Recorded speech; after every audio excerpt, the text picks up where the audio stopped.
Hello, my name is Kathleen Hodge Damacha, and I will be your host. Welcome to the Society for American Sign Language. This is the Society for American Sign Language's first symposium, which was held November 14th, 2015.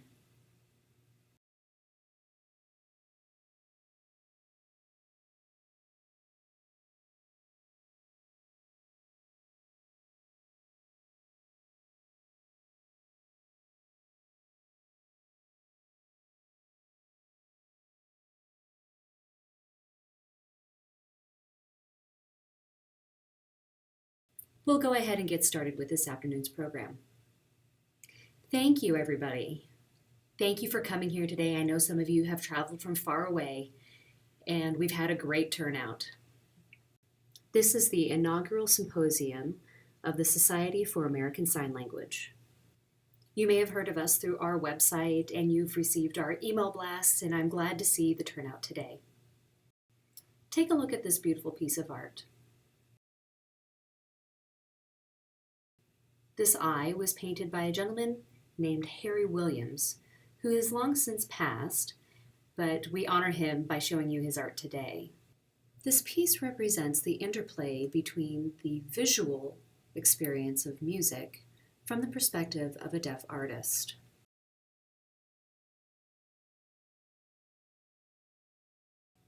If you see the title of the symposium today, Revisiting Language, Literacy, and Performing Arts, the act of revisiting means that we stop and take a moment to survey what we have accomplished. And today we'll be taking a moment to revisit language, literature, and performing arts, in which this evening you will see live performance.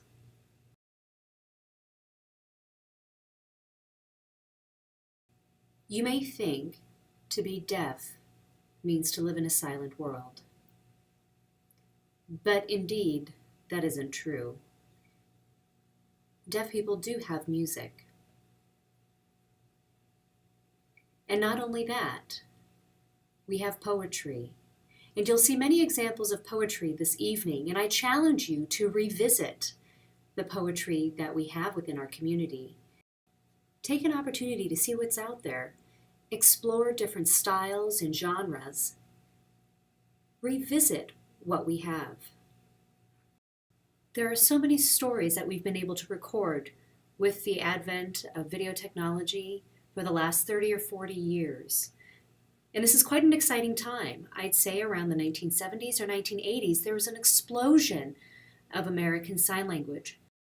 With the recognition of ASL as a language, we had advancements in the areas of research, performing arts, literacy, and I even, in fact, rode that wave, being a performer myself.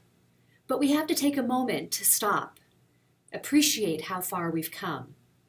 Yes, it is exciting times, but we also must take a moment to rest, relax, and enjoy. Using this assessment tool allowed me to step back and analyze the community through interviews and data analysis to determine that Quebec Sign Language indeed does have a problem in North America.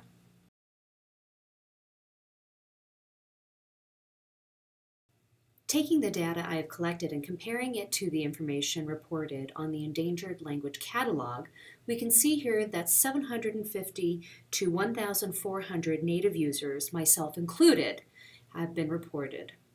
Now this is for the 21st century. If you recall the pie chart, of those native users, I estimate that there are 300. Literally, by tallying off the people that we know through friends and family, we've been able to estimate pretty confidently that there are 300 native users, give or take 50. Which means that this website overestimates the amount of native users. This still indicates we have a problem. Is Quebec Sign Language on the pathway to becoming endangered like the Inuit? I think so. Among the board, we were having a discussion yesterday about the demographic of a population. Using the sociological concept of demographic transition, what we see is that with a larger younger population, they're able to economically support the dwindling older population. However, if we have an older population that lives longer, then it could pose a problem for the economic support of the younger population. Now, using that same construct and applying it to the sign language community, what we're seeing is quite the opposite. Native signers, we're seeing a smaller, younger population and a larger, older population. What we see also is the opposite for non-native signers. We see a larger, younger population and a smaller, older population. Does this mean the eventual extinction of the native signer? Can anybody tell me what this yellow bird means? Miners back in the day would bring with them a yellow canary down into the mine. And if the yellow canary were to die, this would be a sign for the miners to get out of the mine. So could this be the yellow canary for LSQ? Is this our sign? Seeing the extinction of the Inuit language, does this mean that Quebec Sign Language is next?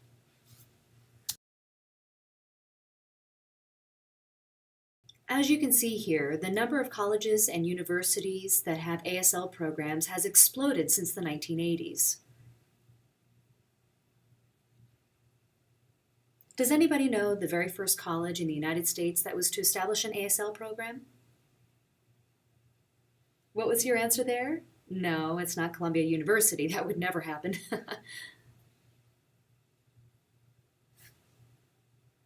DePaul University in Chicago, back in 1978, established the first ASL program. And in fact, at the time, it was called Signed Communication. We don't know who it was taught by, but we know that it was housed under the Speech and Deaf Education program. At the time, it was understood that sign language was a communication tool and not a language. If you see an ASL class housed under the Special Education Department, it is more often looked at as a communication tool for deaf children.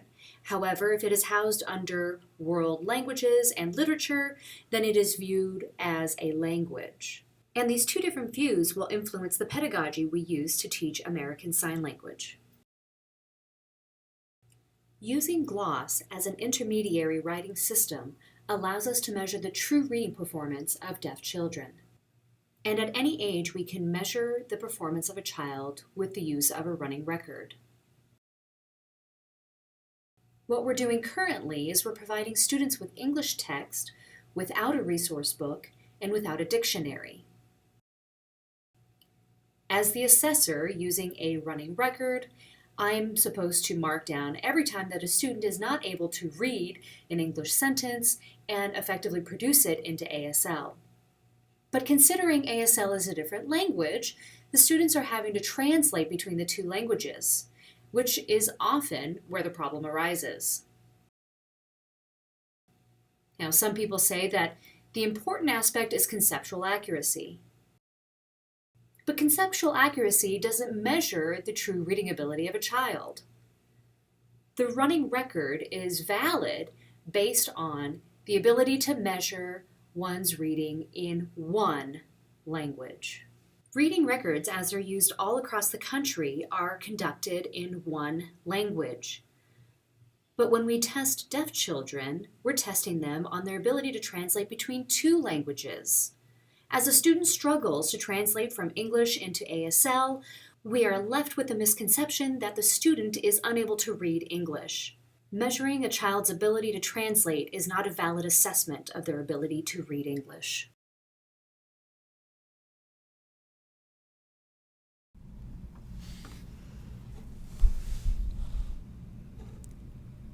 Today's lecture will talk about literacy as well as literature and how the two are related. We'll talk about how these concepts also can apply to sign language.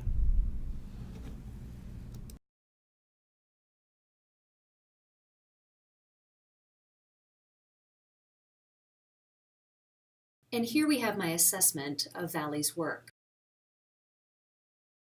Valley's point is that the child finds their identity, despite growing up and struggling to speak.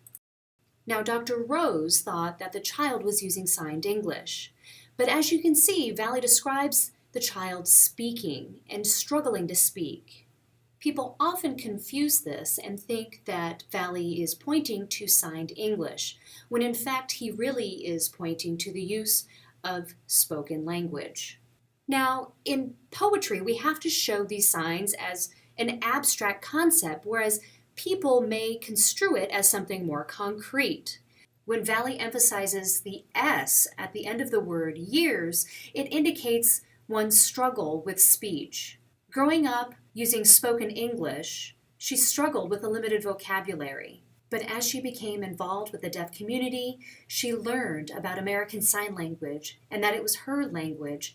And Valley's use of the snowflake landing on this field of snow represents the girl joining her community and finding her identity. And this is in direct contradiction with Dr. Rose's interpretation of Valley's work. And with use of analysis tools and documenting our findings, we're able to offer constructive criticism in a scholarly discourse.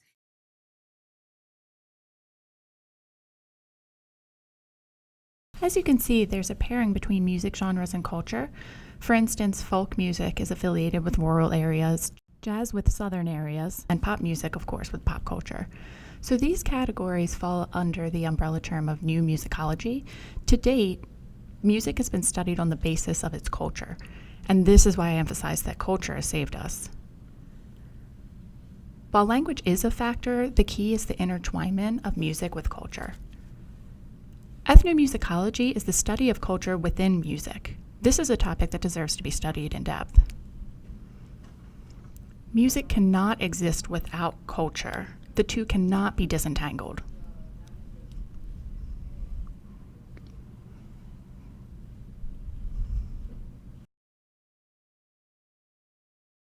Meaning within music is often implicit and abstract, requiring a great deal of thought from outside observers. However, for members within the same culture, meaning is easily obtained through a sense of understanding and connection. For this reason, translation of music often falls short, leaving deaf observers with a double burden of first translating between the languages. Then they have to seek the meaning of the message. That double translation is often so taxing that it isn't even worth it.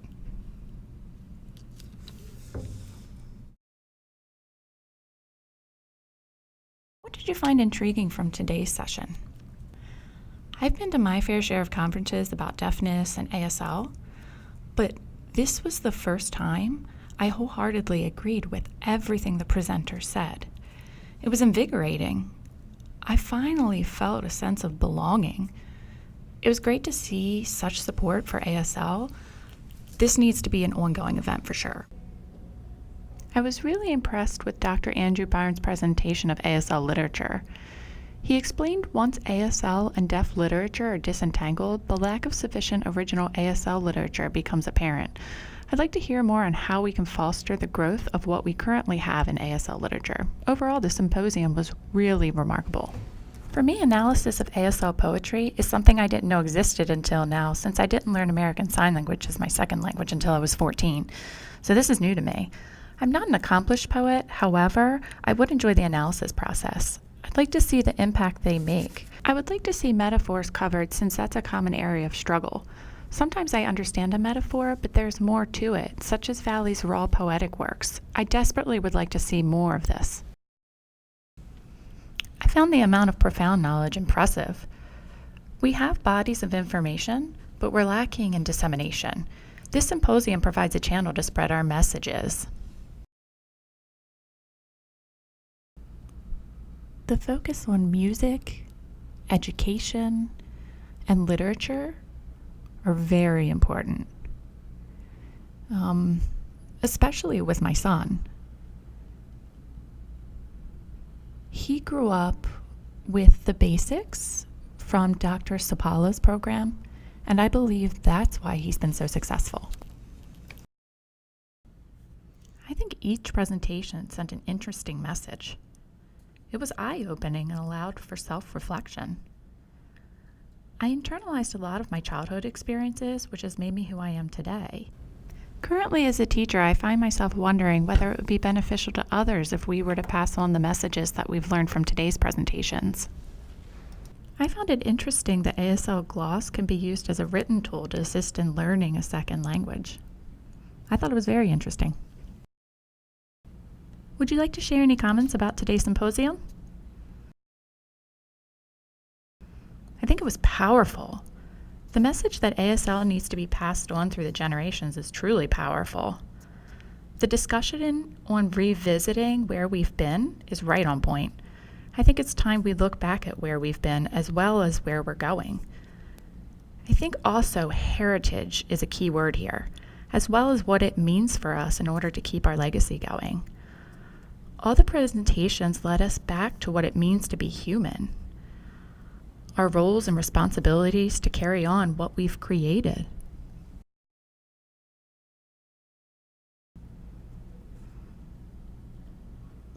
First of all, I appreciate the leadership exhibited today in promoting the use of American Sign Language. I also like the idea of having American Sign Language influence the American mainstream. I hope to see collaboration amongst organizations during future sessions. The diversity would help get SASL's name out there and provide an opportunity for less privileged groups to get involved. I think today was a breakthrough, and I'm thrilled to see the collaboration within our community. Who knows, maybe it could lead to collaboration on a world level. It's limitless, which is nice. My presentation was one part, but being inspired by colleagues in a variety of disciplines that have all come together for the same purpose of sharing and learning knowledge is profound.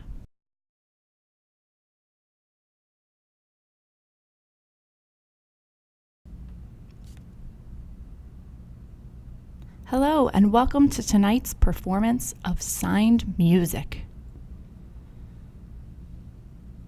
Tonight's performance is entitled Symphonious Odyssey.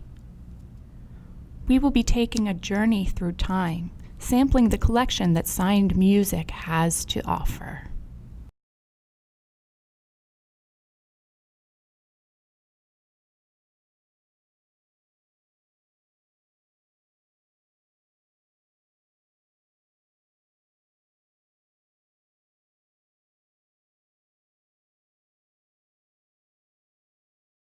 Hello, what are your thoughts on tonight's performance? I found myself captivated the entire time. It brought back memories of the stories that we used to tell while growing up at the School for the Deaf. I've been teaching for 18 years now at the University of Colorado, and I've noticed the number of students coming in from the Schools for the Deaf has been dwindling while mainstream is increasing in popularity. Deaf students are lacking the storytelling skills that were instilled in us. Over time, I've started to forget some of the stories, even though I'm the fourth generation in a strong deaf family. Seeing tonight's presentation made all of those memories and stories come flooding back to me. It was inspirational. We need to preserve the quality of ASL from further degradation. This is true. Thank you.